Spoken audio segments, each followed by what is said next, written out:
En su historia La reunión de la tribu, el autor Charles Eisenstein adelantaba que, en el momento de mayor crisis humana, la tribu se encontraría unos a otros para comenzar la historia del nuevo mundo. El metaverso, el Matrix, nunca ha vivido una crisis siquiera comparable a la que estamos viviendo. Es el momento del derrumbe total y el comienzo del nuevo mundo. Por lo menos, es nuestra responsabilidad comenzarlo. Como el arcano de la torre en tarot, la destrucción no es fácil, pero es necesaria para el nuevo comienzo. ¿Cómo transitar por esta hecatombe juntos, con humildad y compasión, para que esta crisis no sea el fin, sino el principio? Eso es de lo que se trata este podcast. Bienvenida a Viaje a la Nueva Historia, la reunión de la tribu. Te estábamos esperando.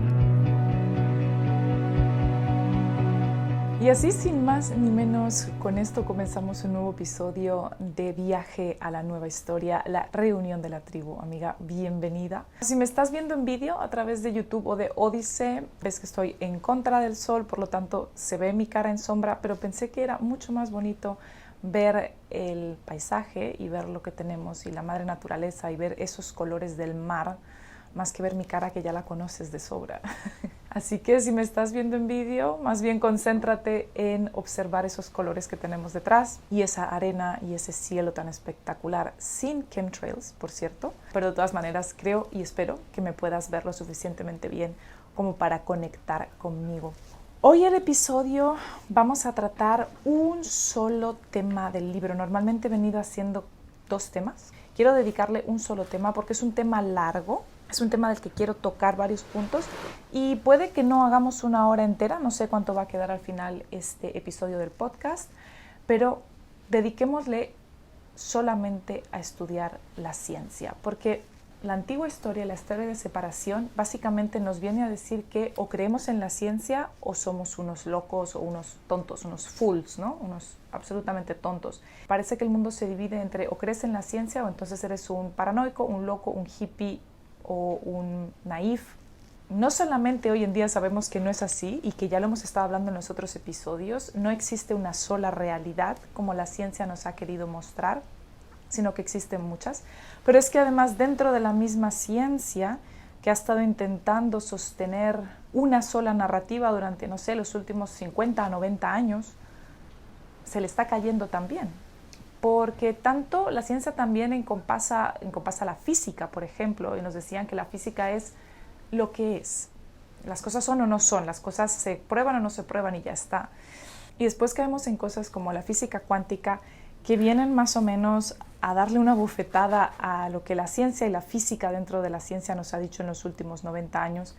Y todavía a día de hoy la ciencia de la antigua historia no es capaz de explicar qué es lo que está ocurriendo con la física cuántica y entonces directamente creo que la ignora, aunque sabe que está ahí, es aceptada, se sabe que es y que se puede observar, pero ha decidido más bien ignorarla porque creo que es un poco complicada de aceptar dentro de la narrativa de una sola historia que nos cuenta la ciencia de la antigua historia.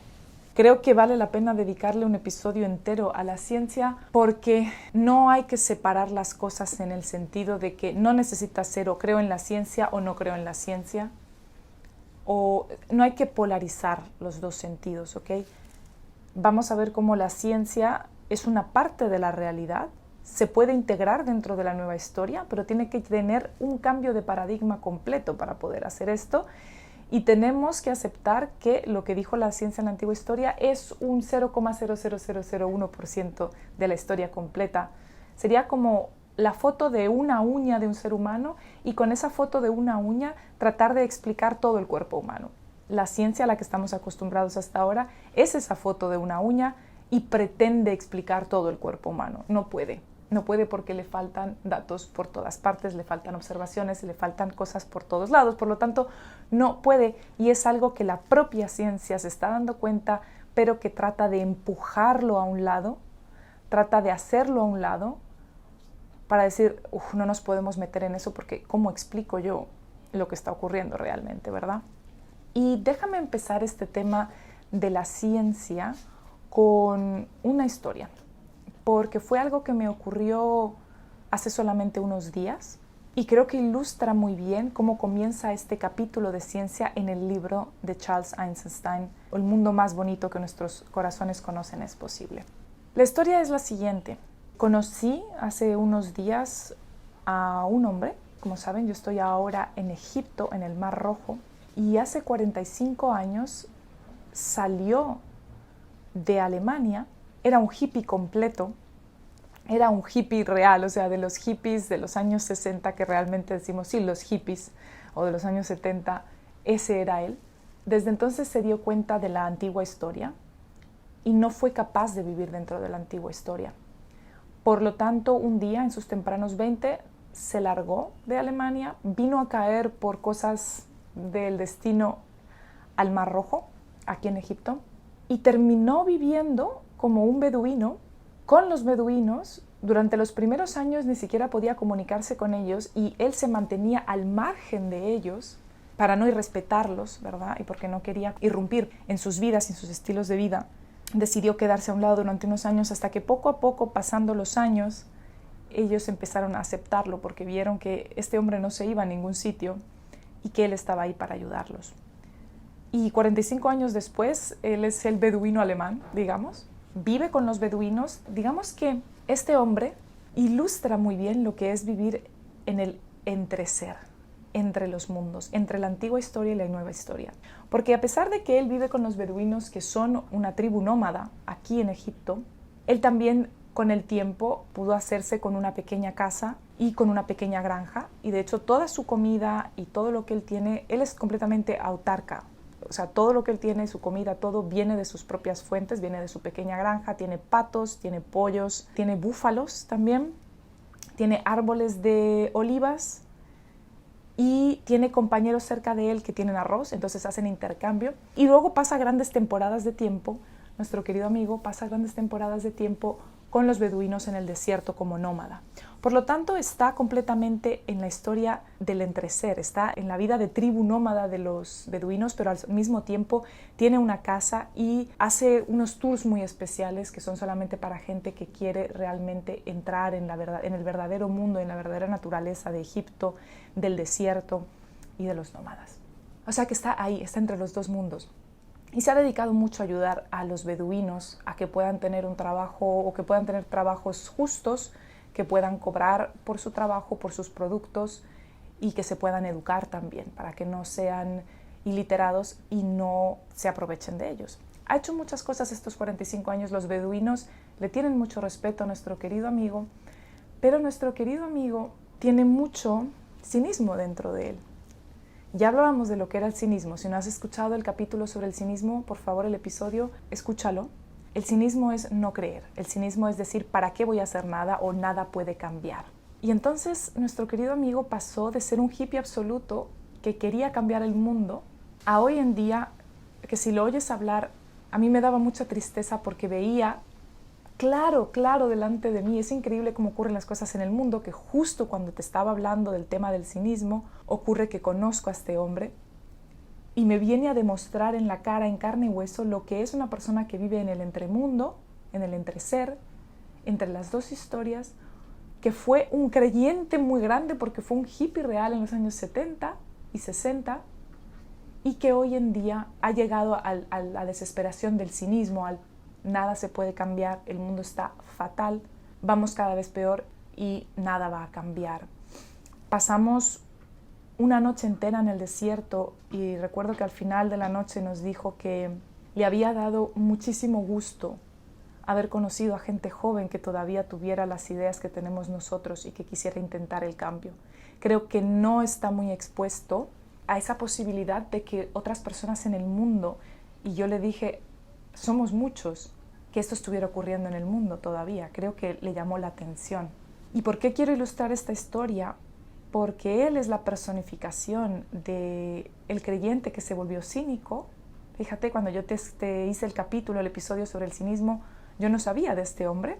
Y es una descripción exacta de cuando yo decía, mi papá fue de esta manera y hoy en día no es un creyente. Aunque él sigue viviendo, en cierto sentido, como un hippie, o sea, sigue viviendo en la nueva realidad con los beduinos de una manera muy ancestral. Y a esto es a lo que me refiero, porque es tan importante su historia, porque él piensa en su cinismo que ya no puede hacer nada, nada se puede hacer por el mundo se va para el garete directo, derecho, no va a haber nada que cambiar, todo el mundo está dormido, todo el mundo no quiere ver la realidad, el mundo ya está en su etapa final, no es posible salvarlo, no es posible que él pueda significar un cambio y no hay nada que él o yo o tú podamos hacer para cambiar esto. Y lo que no se da cuenta es que él, llevando la vida que lleva, que es una vida que se centra en el don del regalo, es una vida que trata de cubrir el agujero entre el antiguo mundo y el nuevo. Él es un puente entre dos mundos y no se da cuenta que él es ese puente entre esos dos mundos y que todo lo que hace por los beduinos, por la naturaleza, por el desierto, por Egipto, eso es lo que está creando el cambio. Y no se da cuenta que a través de que él hace esas cosas, facilita a nivel cuántico y a un nivel que no podemos comprender con nuestro cerebro humano. Es lo que yo les decía. No hace falta que nuestras acciones sean públicas o que él tenga un blog o una plataforma o escriba un libro de lo que está haciendo para que lo que él está haciendo sea una puerta, un camino y un agente de cambio. Solo por el hecho de que él está haciendo eso, de que está viviendo esa vida, de que está haciendo un puente entre ambas historias. Está haciendo un puente entre la cultura de las personas de los mundos desarrollados y las culturas nómadas. Está educando a los beduinos, está asegurándose de que reciben pagos justos. Todo eso que él está haciendo completamente anónimo. Él es un facilitador, él está facilitando.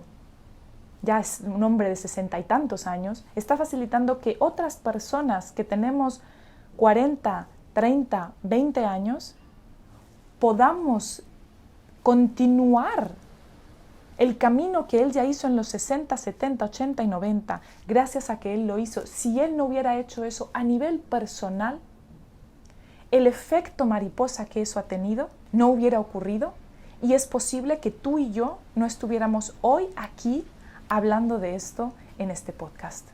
Y eso es algo que él en su cinismo, que es en esa herida que tiene de que el mundo le aplastó por completo sus ideales y es una persona que realmente se dio cuenta de que la antigua historia era un cuento terrible, casi una pesadilla, y que fue capaz de salir de ahí y nunca fue capaz o no ha sido capaz todavía de sanar la herida que le dejó el hecho de darse cuenta desde tan joven y tan temprano que todo era un Matrix y que había que salir de ahí, y salió de ahí y se mantuvo siendo ese puente entre los dos mundos, y eso le ha causado una herida que se expresa en su manera de hablar, se expresa en su manera de expresarse, valga la redundancia, y quizás no se esté dando cuenta del grandioso trabajo que ha hecho y que sigue haciendo hoy en día.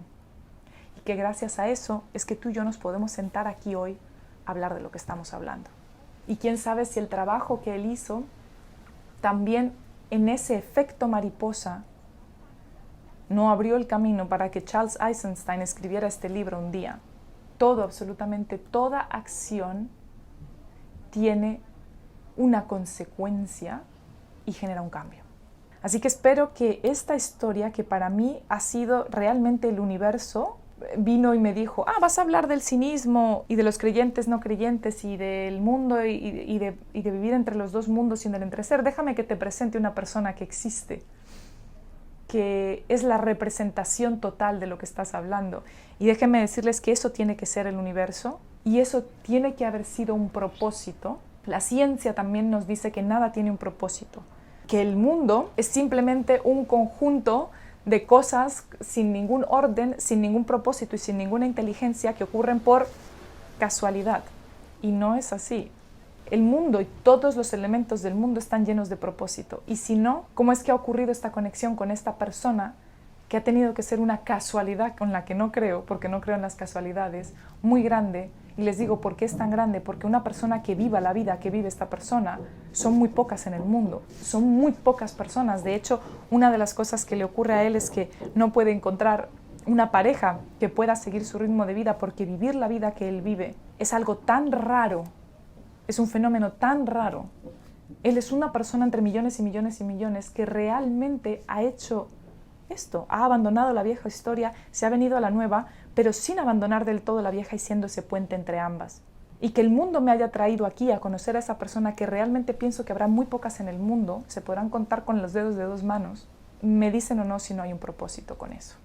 Veamos qué pasa con eso. Ojalá pueda volver a pasar tiempo con esta persona y me gustaría que fuera él el que nos contara algunas cosas. Pero más allá de eso, creo que esta historia ilustra perfectamente el tema de la ciencia. Y cuando nos dice, al empezar el episodio, al empezar el capítulo, Charles Eisenstein nos dice que tenemos la concepción en la antigua historia que solamente lo que es práctico vale. Y esa noción de lo práctico no nos damos cuenta que en realidad es una trampa. Porque lo práctico nos está diciendo hay una causa y hay un efecto. Y que todo lo que hagamos tenemos que asegurarnos que tiene un efecto. Que no podemos hacer nada solo por el hecho de hacerlo. Nos tenemos que asegurar que hay una causa y hay un efecto. O si no, estamos no siendo prácticos. Entonces ahí es donde entra la mentalidad del cínico de decir, las crisis son demasiado grandes, los poderes son demasiado fuertes y yo soy solamente un pequeño ser humano. ¿Qué puedo hacer yo que vaya a hacer cambiar esas crisis y a esos poderes que son tan poderosos? Pues siendo el cambio. Si tú eres el cambio, be the change, ¿verdad? Conocemos esa frase, ¿verdad? Be the change. Si nosotros somos el cambio, si vivimos, no prediquemos la nueva historia, sino vivamos en la nueva historia, siendo ese cambio, tal y como lo es este amigo nuestro del que les estoy hablando, estamos pavimentando el camino. Por ejemplo, en mi caso, ¿no? Que tenemos un blog, que tenemos una audiencia, o escritores como Charles Eisenstein que pueden escribir libros hablando de este tema, o filósofos que se pueden dedicar a hablar sobre estos temas y a viajar y hablando sobre estos temas, no quiere decir, elimina todo lo que sea poner las cosas en grandes plataformas, ¿no? Porque hemos dicho que cualquier acción, por anónima que sea, va a tener un cambio, entonces que no hace falta que tengamos grandes plataformas para hacer un cambio, pero eso no invalida, o eso no quiere decir que las personas que tienen plataformas, o que son escritores, o que tienen audiencias, o no sé, son actores, son influencers, no me gusta esa palabra, pero creo que me entienden lo que quiero decir, tienen influencia sobre muchas personas, digamos, no quiere decir que eso no se deba hacer. Tenemos siempre que tener en cuenta un tema muy importante que es ¿qué me toca a mí hacer en este mundo? ¿Qué es lo que me toca a mí? Entonces unas personas será ser como este amigo nuestro, vivir la historia que él está viviendo y vivir directamente con los nómadas y con las personas que él está ayudando y ser este puente y conectar con personas y conectar dos mundos. Para otras personas será tener una casa que tiene un terreno pequeñito, que en ese terreno hay pequeños árboles frutales y él decide toda su vida cuidar de esos árboles frutales y nunca permitir que nadie los corte. Eso es completamente anónimo. O hay un río cerca de su casa y él se dedica todos los días, todas las semanas a mantener ese río limpio, totalmente anónimo. O la playa, el mar. Se levanta todas las mañanas y va a recoger plástico del mar, completamente anónimo. Y habrá otras personas que naturalmente se han convertido en escritores o se han convertido en comunicadores. Esa era su misión, eso era lo que estaba ahí para que él o ella hiciera. Entonces siempre pensemos qué es lo que me toca hacer a mí. Si lo que te toca realmente es tener una plataforma, ser un escritor, ser comunicador de masas, eso es lo que te tocó. Lo sabrás si es algo que te nace, es algo que quieres hacer de verdad, es algo que no puedes detenerlo, pero no todo el mundo. Yo me siento aquí a hacer estos podcasts, a hacer vídeos, llevo 10 años haciendo vídeos, llevo 10 años contigo online, no lo haría si no me gustara. Pero no a todo el mundo le gusta. A muchas personas no tienen ningún interés en hacer vídeos, en hacer podcasts, en hablar con gente, en dar charlas. A mí me encanta estar en un escenario y dar una charla, por ejemplo, o hablar con la gente. Pero es porque ha sido lo que me ha tocado a mí hacer aquí, ¿verdad? Entonces eso no quiere decir que, volvemos a lo que ya he dicho en otras ocasiones, no te desesperes, no pierdas la esperanza. Desesperar es perder la esperanza, porque pienses, es que yo tendría que tener un blog, un canal, ¿sí? No. ¿Qué es lo que hay en este mundo para ti para hacer? Tanto si es vivir en ese estado, como si es hacer pequeñas cosas o hacer cosas que llegan a muchas personas. Fíjense que si es largo este tema, que aquí solamente hemos tocado la primera página del capítulo del libro, porque les quería hablar de este tema y porque les quería contar la historia de este amigo, porque creo que es increíblemente importante. Entonces, lo que tenemos que aprender es que no podemos tratar de cambiar el mundo y de llegar a la nueva historia siendo prácticos, porque la practicalidad o el que algo sea práctico es una historia que nos cuenta la antigua historia. Es un mito de la antigua historia, solo hacer lo que sea práctico. Entonces, si estamos pensando, no hay nada que yo pueda hacer que sea práctico para cambiar el mundo, estamos intentando cambiar la vieja historia dentro de la vieja historia. ¿Me explico?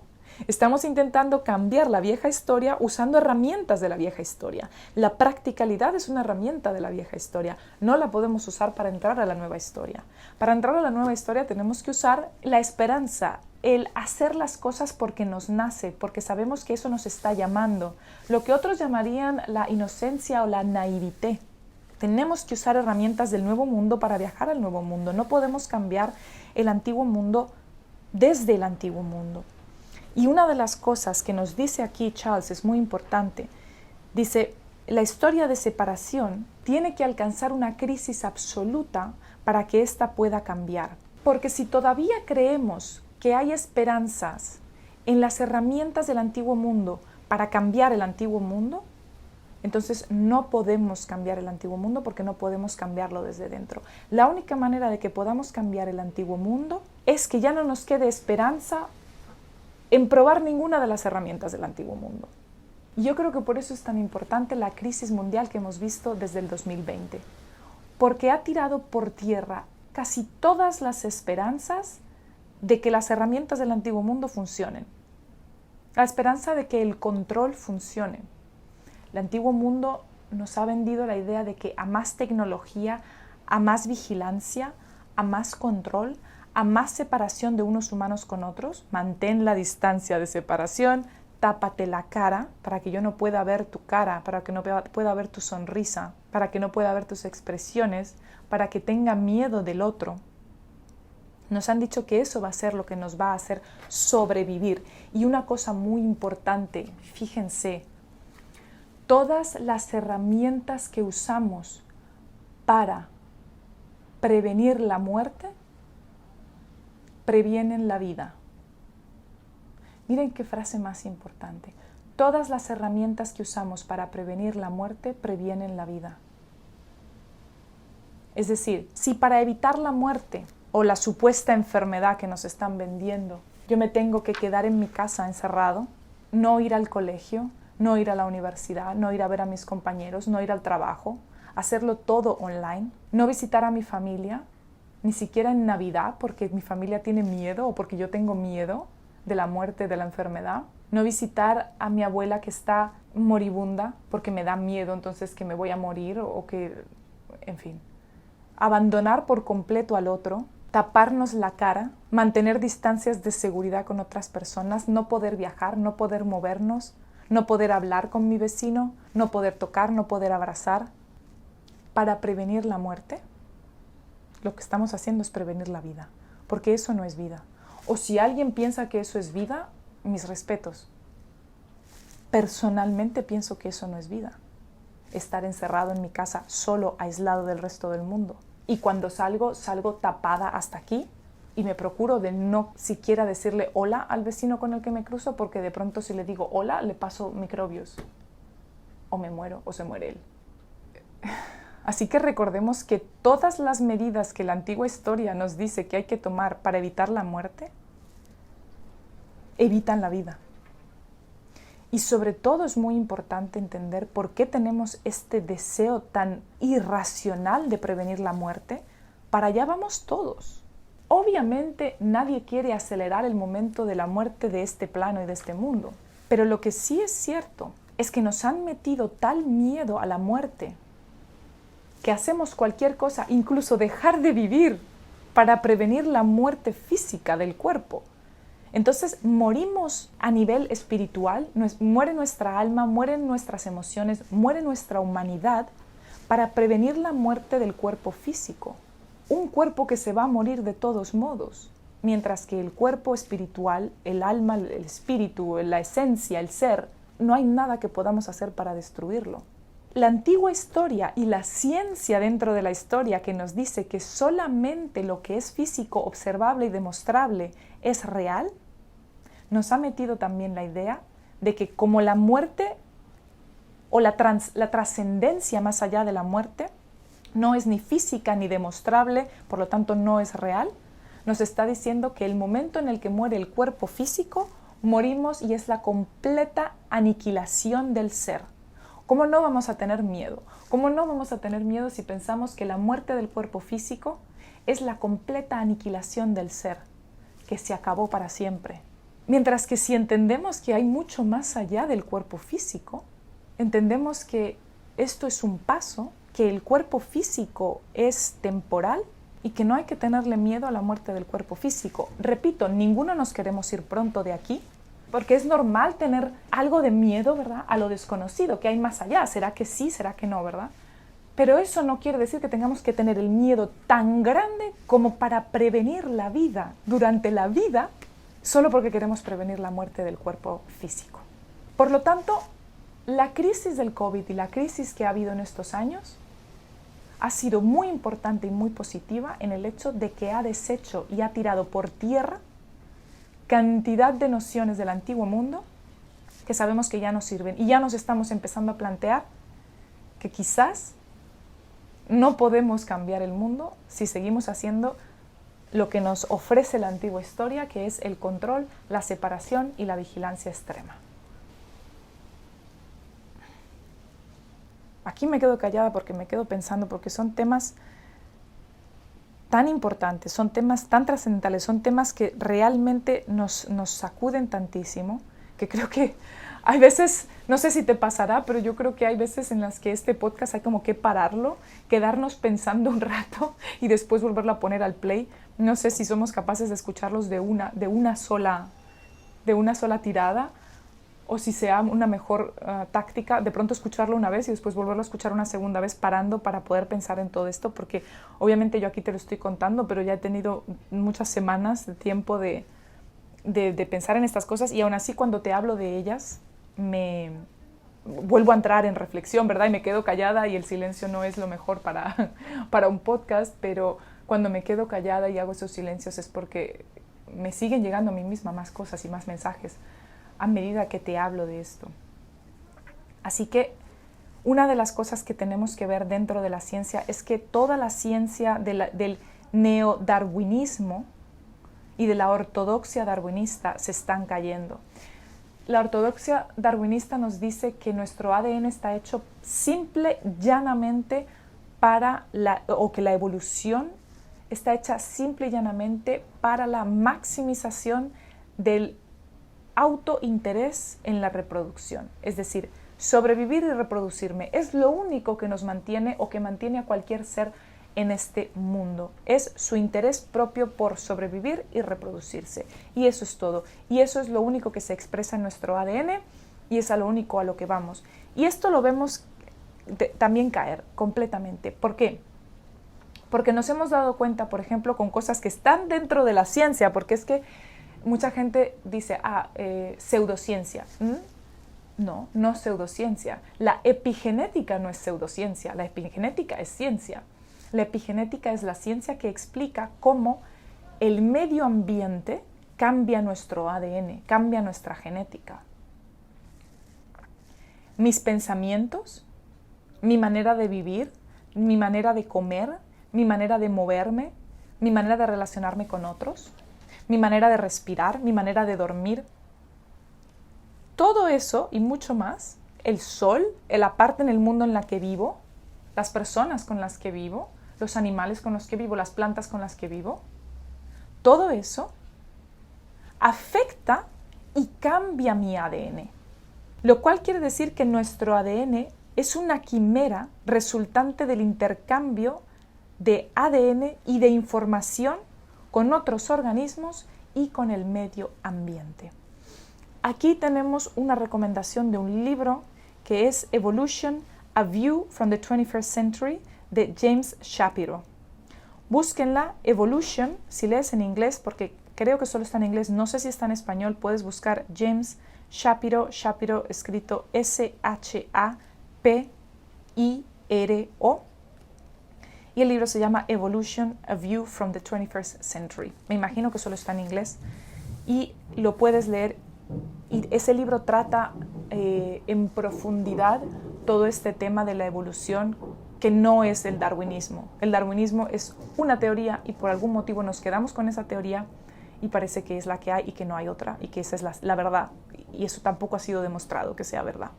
Otro libro es The Ascent of Humanity, que también es de Charles Eisenstein, y ahí también habla mucho de este tema, así que lo pueden mirar allí si quieren. Pero en esto, por ejemplo, podemos ver que si esto fuera verdad, si nuestro ADN y nuestro ser solamente existe para para el autobeneficio de la supervivencia y de la reproducción, entonces, ¿cómo explicamos que si una especie muere en la Tierra, el resto de las especies, todas, sufren y el resto de ecosistemas sufren? Si el darwinismo fuera realidad al 100%, la muerte de una especie significaría menos competencia para el resto, por lo tanto el resto de especies estarían mejor.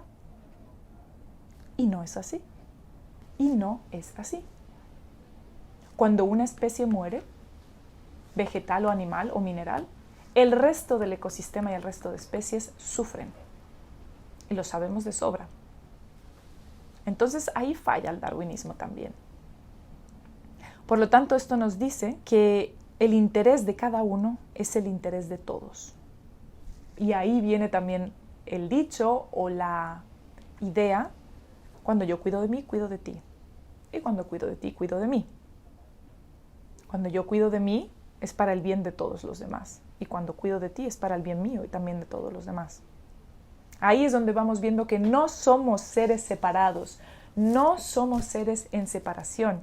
Estamos unidos, somos todos un mismo ser, una misma quimera, un mismo caldero. No podemos sacar un ingrediente del caldero sin que sufra la receta. Más allá, otro tema del darwinismo sería la teoría o el universo newtoniano. La teoría y el universo newtoniano nos vienen a decir que en el universo nada ocurre sin una causa. Es decir, que todo ocurre porque otra cosa ejerció una fuerza y algo ocurrió. Causa y efecto. Ya hemos dicho que esa es la historia de la antigua historia, la causa y el efecto. Y nos dice que nada ocurre sin una causa. Es decir, tú tienes que hacer algo para que algo pase. Si tú no haces nada, nada pasa. Cuando algo pasa es que algo hiciste. Las cosas no pasan porque sí, en el sentido de que no existen las acciones espontáneas. Es decir, parece ser que por lo menos el ser humano tiene que ejercer acción y fuerza, recuerden cuando hablábamos del tema de la fuerza y de ejercer fuerza, para que algo ocurra, si no nada ocurre y nada cambia. Y hay veces que no es necesario hacer nada para que las cosas cambien. Lo estábamos viendo con la historia de nuestro amigo. Él no está aplicando fuerza para que las cosas cambien, él simplemente está siendo y en ser está pavimentando y está siendo un agente de cambio. Y ni siquiera es consciente de eso, que es lo más impresionante. Él me decía, todavía tienes, mire, es que me lo decía, era como estarlo viendo, como, me acordaba de cuando les grababa el episodio, él me decía, tienes todavía la inocencia de la juventud. O él me decía, es normal pensar como piensas tú a tu edad. Y yo decía, sí, puede que sí, es verdad, pero ¿por qué es? Por lo que les había estado contando en el capítulo en el que hablábamos, en el episodio en el que hablábamos sobre el cinismo. Era como estarlo viendo, era un ejemplo en la vida real, fue como salir de la clase e ir a hacer prácticas de lo que estábamos hablando. Y aquí es donde vemos cosas como la física cuántica. Y en la física cuántica, que volvemos a lo mismo, la física cuántica está dentro de la física cuántica está dentro de la ciencia, por lo tanto la ciencia no la puede negar como pseudociencia, porque es ciencia. Y en la física cuántica nos damos cuenta de que las cosas sí pasan porque sí. Que un fotón se mueve para un punto sin que nada lo haya hecho moverse para un punto. Me acuerdo hace muchos años, hace más de 10 años, cuando Stephen Hawking sacó uno de sus últimos libros, no sé si fue el último de los libros o uno de los últimos libros de Stephen Hawking, recuerdo que me llamó mucho la atención, por primera vez leía en profundidad sobre física cuántica, hace como unos 11 o 12 años. Y me llamó la atención un experimento, que es el experimento que si has oído hablar y has leído un poquito sobre física cuántica, lo conoces, y es que se ponen fotones a un lado, se pone una especie de barrera con dos agujeros y se mira a ver a dónde van los fotones, y resulta que unos fotones van por uno de los agujeros, otros fotones van por el otro, y nadie sabe por qué cada fotón toma un rumbo distinto, porque no hay nada empujándolos a hacer eso. Y no se entiende, y la física cuántica no ha explicado todavía, ni sabe por qué diantres los fotones parecen tener voluntad propia. Nada los está haciendo tomar esa decisión. Y entonces me dicen, idealista, loca, pseudocientífica, que todo el mundo y el universo entero está lleno de propósito y de inteligencia. Y no solamente los animales tienen inteligencia, todo. Esa arena que estás viendo aquí si me estás viendo en vídeo, ese mar que estás viendo detrás de mí si me estás viendo en vídeo, todo tiene inteligencia, todo tiene propósito. Los fotones no son animales, son fotones. Son de las partículas más pequeñas que existe en el universo y tienen decisión propia. O por lo menos la física cuántica así nos lo dice. Literalmente es como, o pareciera a todas luces, que esos fotones tienen voluntad propia. Por lo tanto, ¿tiene o no tiene el universo voluntad propia y propósito?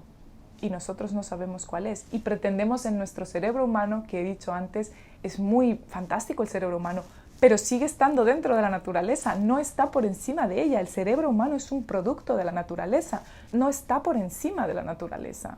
No fue creado separado de la naturaleza. La naturaleza nos creó a nosotros también, por lo tanto, con nuestro cerebro humano no podemos entender a nuestro hacedor, a la naturaleza, al universo, a Dios. No lo podemos entender.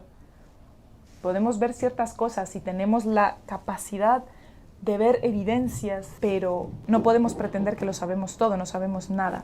Así que en física las cosas pueden ocurrir sin que haya ninguna fuerza obligándolas a que ocurran. Y esto nos lleva a la humilde aceptación de que si un fotón tiene la capacidad de decidir para dónde va, entonces nosotros y nuestro universo y todo dentro del universo está lleno de inteligencia, de propósito y de inteligencia. Y eso es ciencia. No les estoy hablando de nada loco, New Age. Todos esos son nombres loco, New Age, que se les da a los creyentes a través del cinismo. No, aquí les estoy hablando dentro del cinismo. Les estoy hablando de ciencia.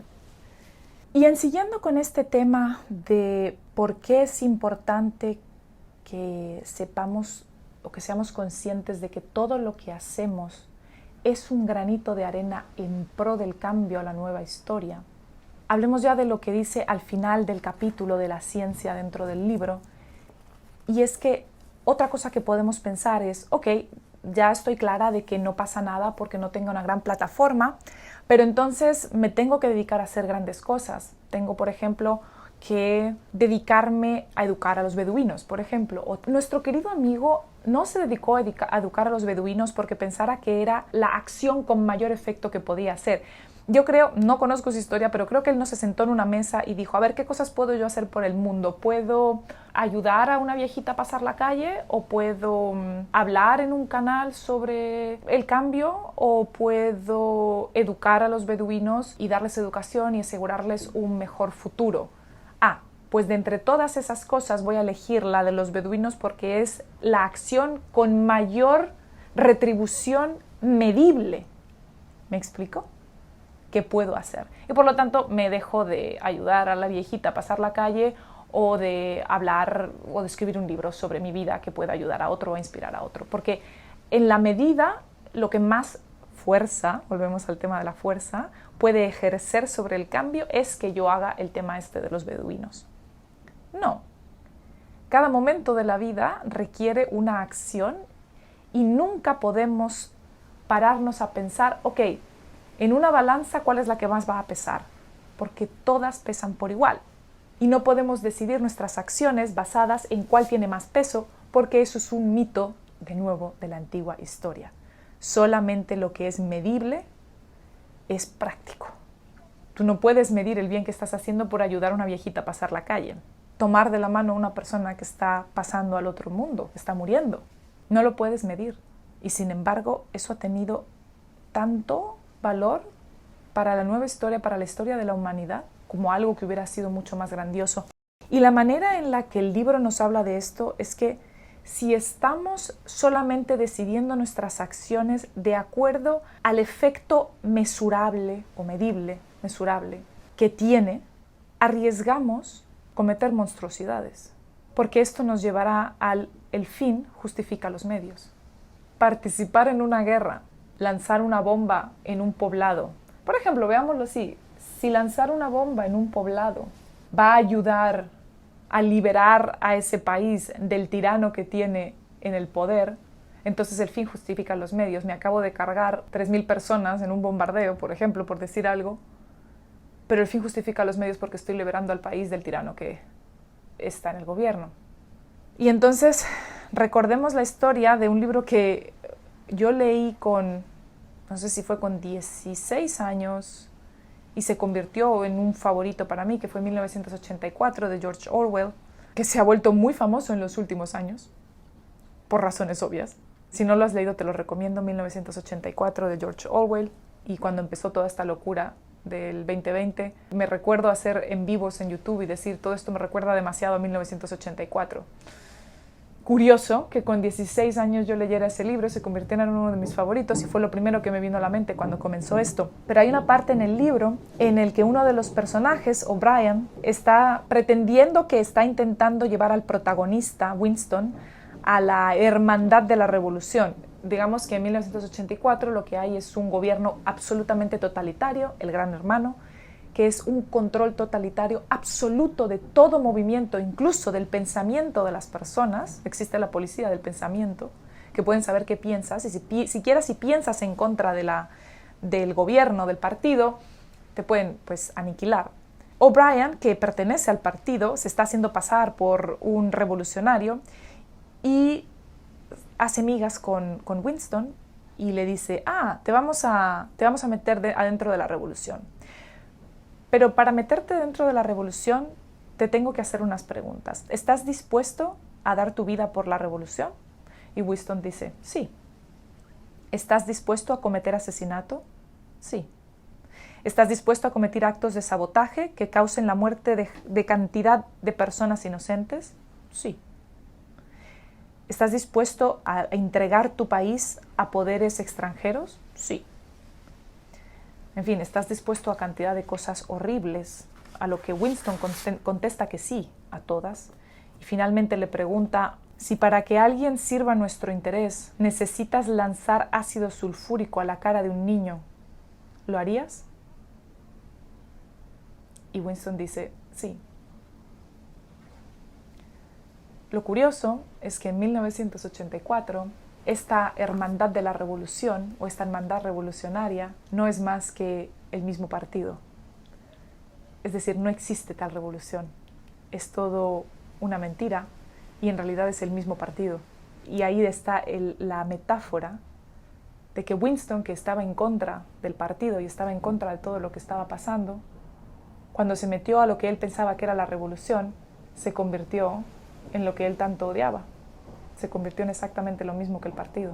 Por lo tanto, el fin no justifica los medios. Y en esto, y para cerrar el episodio y para cerrar el capítulo también, Charles dice que todos aquellos cruzados del medio ambiente que sacrifican vidas humanas por la causa del medio ambiente no son revolucionarios reales, son lo opuesto, son un pilar del sistema. Y esto es algo que vemos mucho, no en todos por supuesto, pero vemos mucho en el tema, por ejemplo, del veganismo. Quienes más radicales dentro de este movimiento argumentan que hay que acabar con el ser humano y que el ser humano no vale nada y que la pérdida de vidas humanas no importa o el daño a las vidas humanas no importa por salvar el medio ambiente y o los animales. Y ahí es donde Charles mismo nos dice, y estoy completamente de acuerdo, que esa persona no es un luchador del medio ambiente, no es un cruzado, no es un héroe, es un pilar del sistema. Porque las vidas humanas son tan sagradas como la vida del medio ambiente, como la vida de otros animales, porque somos parte de lo mismo. Y recordemos que ninguna especie ni ningún ser puede morir puede desaparecer o puede sufrir sin que sufra el resto del medio ambiente y el resto de las especies. Así que no caigamos en esto y no denigremos tampoco la vida humana, porque los humanos no somos desdeñables solo por ser seres humanos. Por mucho daño que hayamos hecho o que estemos haciendo, recuerden que el daño viene de la herida y que somos parte de la naturaleza. Y que la vida humana es igual de sagrada que el resto de las vidas, y que el resto de las vidas y de los seres son tan sagrados como la vida humana. Y que todo tiene voluntad, todo tiene inteligencia. Gracias por escuchar Viaje a la Nueva Historia, la reunión de la tribu, conmigo, Jimena de la Serna. Este podcast y el 99% de mi contenido te lo ofrezco completamente gratis, dependiendo solamente del apoyo de seguidores como tú. Si quieres apoyar este viaje a llegar lejos, te puedes suscribir a mi canal, a mi blog y podcast en jimenadelaserna.com. Recuerda que toda acción, por pequeña o anónima que parezca, tiene un efecto mariposa inimaginable. Si cada que recibes una pieza de contenido mía que te inspire o ayude, la compartes con una sola persona de tu círculo, estarás pavimentando el camino del viaje al nuevo mundo y la reunión de la tribu será imparable. Gracias por viajar juntos. Nos vemos en el siguiente episodio.